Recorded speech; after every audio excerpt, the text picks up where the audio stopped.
I have a good comment for your notes. Now's the time to fix the next 10 years.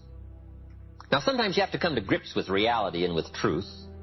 That's what was good for me when I met Mr. Schoaf. I was 25 years old. He was 44 years old. And he brought me a wealth of experience, and he started asking me the tough questions. Big question, he said. Are you reading the books that's going to take you where you want to go in the next 5 years? Excellent question. So you want to make sure. I would assume for all of you, to get where you want to be in the next 5 years, you're either reading the right books or you're not. That's kind of a brilliant statement, right? You're either engaged in the disciplines or you're not. But here's what we don't want to engage in. Disillusion. Hoping without acting. Wishing without doing. So the key is to take a look and say, where am I? What could I do to make the changes, to make sure that I can take more certain daily steps toward the treasure I want, the mental treasure, the personal treasure, the spiritual treasure, the financial treasure. I don't want to make any errors. Now's the time to adjust my daily program to take me where I want to go. You might draw a little circle. This is where you are. 10 years from now you could be here, or 10 years from now you could be here. And the difference in 10 years between here and here could be significant in money and lifestyle, treasures, equity. In 10 years, an incredible difference. But right here, a small difference in the change of discipline, the change of thinking to start you on this journey versus this journey. Now, it's also very important intellectually to know whether or not you're headed this way or this way. And once you decide, 10 years from now, I think that the gathering of my intellectual and personal and spiritual and moral and economic treasure may not be that great. The key is to start right now making these changes to walk this new road.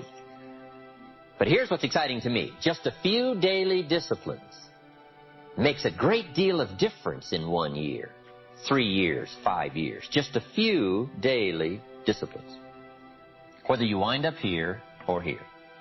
Good question. 10 years from now, you will surely arrive. The question is, where? We don't want to kid ourselves about where. We don't want to kid ourselves about the road we're walking. I had a day shortly after I met Mr. Schoaf called Do Not Kid Myself Anymore Day. I don't want to go disillusioned anymore. I was using the cross-finger theory back when I was 25, 24, 23. I finally decided that the cross-finger theory was not going to get me what I wanted. That isn't where the treasure lies. That I'm going to have to make sure which of these ways I'm headed. But a few reading disciplines and a few disciplines of mind and a few disciplines of activity, and you can make all the difference in the world whether you wind up here or whether you wind up here. But just a few changes. Sometimes we get the idea that we're doing about 10% and there's about 90% more that we need in order to make the difference for our fortune. And probably the opposite is true. We're doing enough things to have bought and shared in the good life so far. And maybe all you need is that extra 5%, 10% of intellectual change, activity change, a refinement of discipline, a refinement of thought. And all we need is the ideas to make those simple changes. And the equity starts gathering in 1 year, 3 years, 5 years, 10.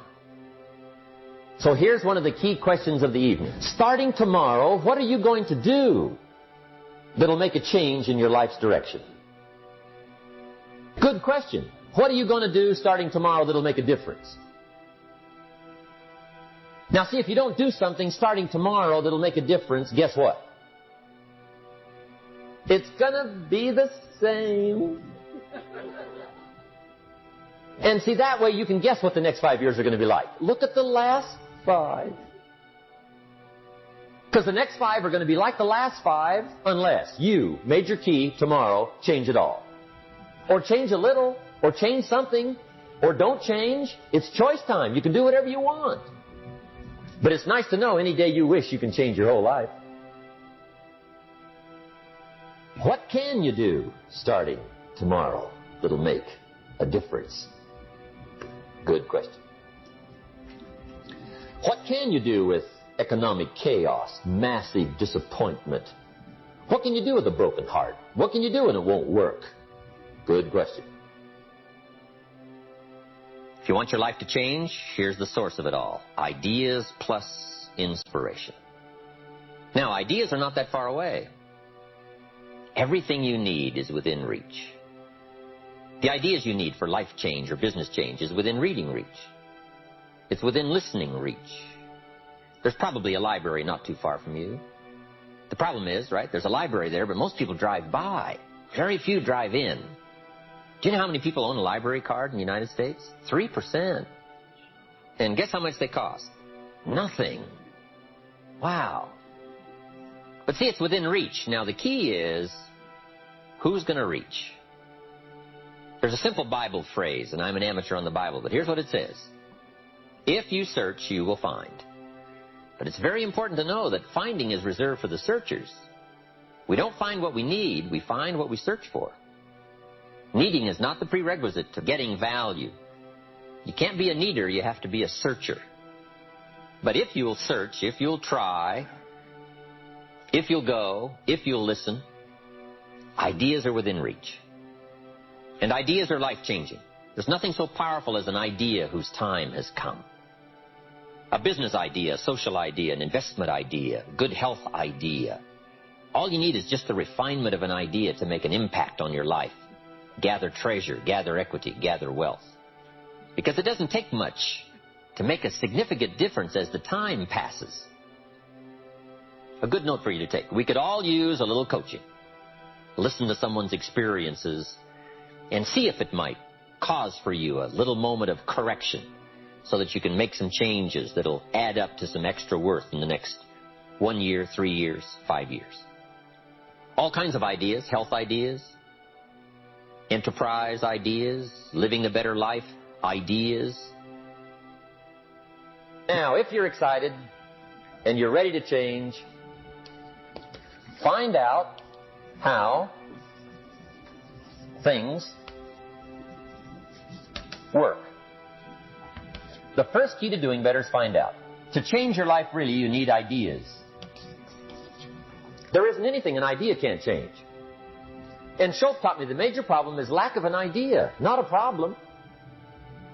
At first, I didn't have any money. I said to Mr. Schultz, I don't have any money. He said, that's not a problem. Now, see, up until then, I always thought it was. Right? I was confused. He said, no, the problem is lack of an idea on how to create money and wealth.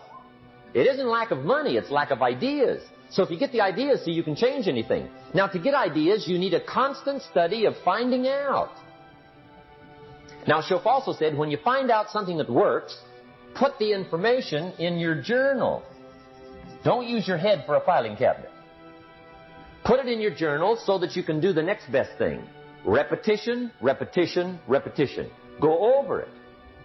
And if you repeat it, go over it, sure enough, someday, some mysterious day, the idea takes root, starts to grow, and shows up in your bank account, and your dress, and your personality, and your lifestyle. But capture the ideas in your journal. Find out how things work. Schultz gave me this word for my life change. He said, study. Great word. If you wish to be successful, study success. If you wish to be happy, study happiness. If you wish to be wealthy, study wealth. Don't leave it to chance. Make it a study. Some people just go through the day with their fingers crossed. See, that won't do it. You've got to study the things that can change your economic, social, spiritual, personal life. Become a good reader. All of the successful people I know and work with around the world, they're all good readers. Curiosity drives them to read. They got to know. Become a good reader. Now, that's my opinion. Listen to the other lecturers and listen to me and make up your own mind. Don't be a follower. Be a student. Okay? I say, really, for life change, you got to read. One way to learn is from your own experiences. But another way to learn is from other people's experiences. See, one book might save you 5 years if you read it. Did you know there's books on how to be stronger, more decisive? Be a speaker. Be a leader. Have a better effect on other people. Develop your personality. Did you know there's books on that? And people don't read them? How would you explain that? And they can read. Did you know that hundreds of successful people have written their stories in books, and they wrote down how they did it, and people don't read it? How would you explain that? The guy's busy, I guess. You know, you get tied up. The guy says, well, yeah, you work where I work. By the time you struggle home, it's late. You got to eat a bite of supper, watch a little TV, get to bed. You can't sit up half the night reading. And the guy's behind on his car payment. Good worker, hard worker, sincere. But you got to be better than sincere and work hard. Otherwise, at the end of your life, you'll wind up cold, stony broke. You got to be better than a good worker. You got to be a good reader. You may not be able to do all you find out, but you should find out all you can do. See, you don't want to wind up at the end of your life and discover that you've lived only 1/10 of it. And the other 9/10 went down the drain. Not for lack of opportunity, for lack of information. Now, here's the best human virtue for finding out. Curiosity. Make a note of that. Curiosity. Be curious. You might add a word to it that'll help. Childish curiosity. What will kids do if they want to know something bad enough? Bug you. That's the phrase. They can ask 1,000 questions. You think they're through? They got another 1,000. They'll drive you to the brink. It's a virtue. When you gotta know, be like a child. In fact, Jesus, the master teacher, said, unless you can become like little children, you might as well forget it. You don't have a prayer. Excellent advice. You gotta be like children. 4 ways, in my opinion, to be like a child. Number 1 is curiosity, and number 2 is excitement. Get excited like a child over your ability to make yourself do anything for change. 3rd is faith. Have faith like a child. Adults are too skeptical. And 4th is trust. Trust is a childish virtue, but the rewards are incredible. So be like a child. Now, there's millions of books, so you can't read all the books. But here's what I mean by read all the books. Read all the books you need to read to make your fortune, become powerful, influential, healthy, prosperous, aware, bright, helpful, partnership, father, mother, grandparent. Read all the books you need for your life to flourish and become the best it can possibly be during the course of your lifetime. Read all of those books. Don't be short on that list. One of the greatest experiences any of us can have is the experience of influence. To persuade somebody that we've got a good idea, to persuade somebody to buy a product or consider a service, to be able to influence somebody to a way of life, a product, an idea, a company, a corporation, an enterprise.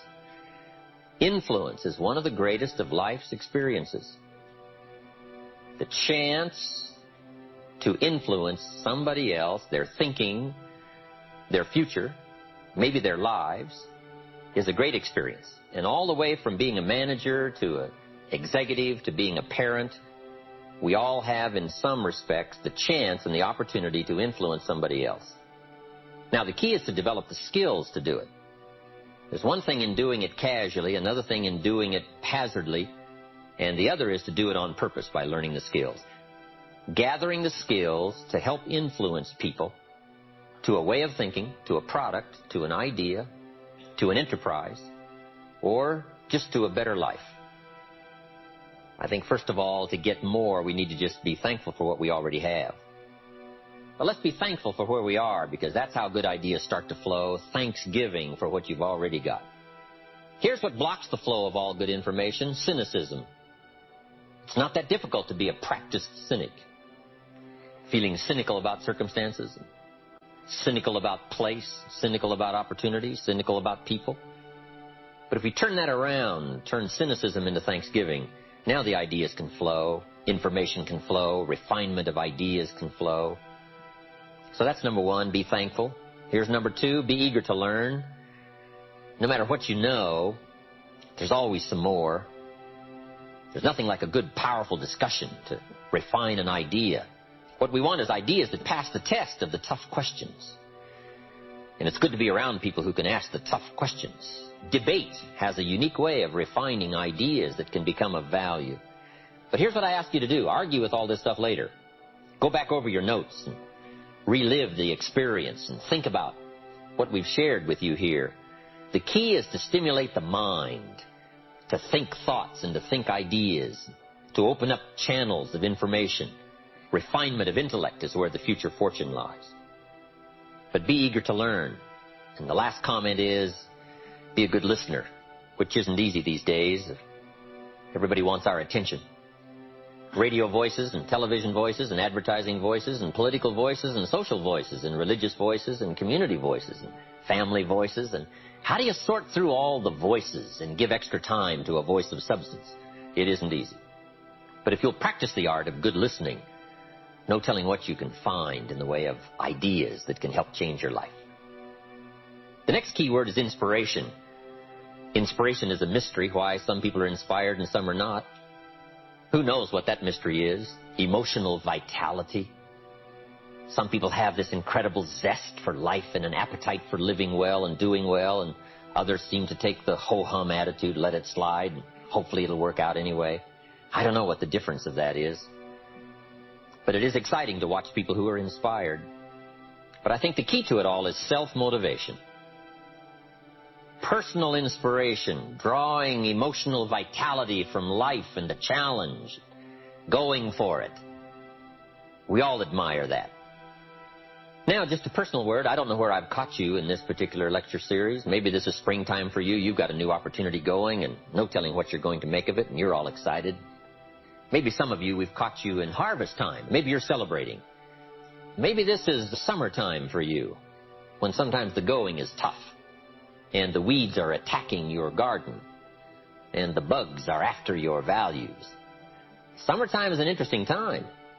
It's not that easy to last from spring till fall. Summer's a test, and especially when the creditors are calling. So I don't know, maybe we've caught you in a testing time. Maybe this is challenging time for you, the summertime. Maybe I've caught you in winter. And I'm sure we've all had some of those winter times, sort of desperate times, decision-making times. Maybe I've caught you in this series at the fork of the road, and some of the decisions you make in the immediate future are going to have everything to do with your next 5 years, 10 years. And I've been to a few of those called forks in the road. I mean, which way do you go? What do you select now as your next path of opportunity? And maybe these are trying times for you. Winter can be a source of trial when the push is on and the press is on. You got to get going. You got to take action. The disciplines is the miracle process. And here's how to get the miracle of your future going as far as disciplines are concerned. Number one, do what you can. You might go home and set a whole new pace for yourself, and we call it cleaning up neglect. Should walk around the block, could walk around the block for your good health. Don't walk around the block. See, you're on the wrong track. Should read, could read, don't read. On the wrong track. Should call, could call, don't call. On the wrong track. Could change, should change, don't change. You're on the wrong track. Don't let neglect destroy your days, destroy your life, and destroy your future. Go back and do what you can. And if you'll do what you can, then life will give you some extraordinary things to do. You've got to take care of the small disciplines before life will give you a chance to handle the more complicated disciplines.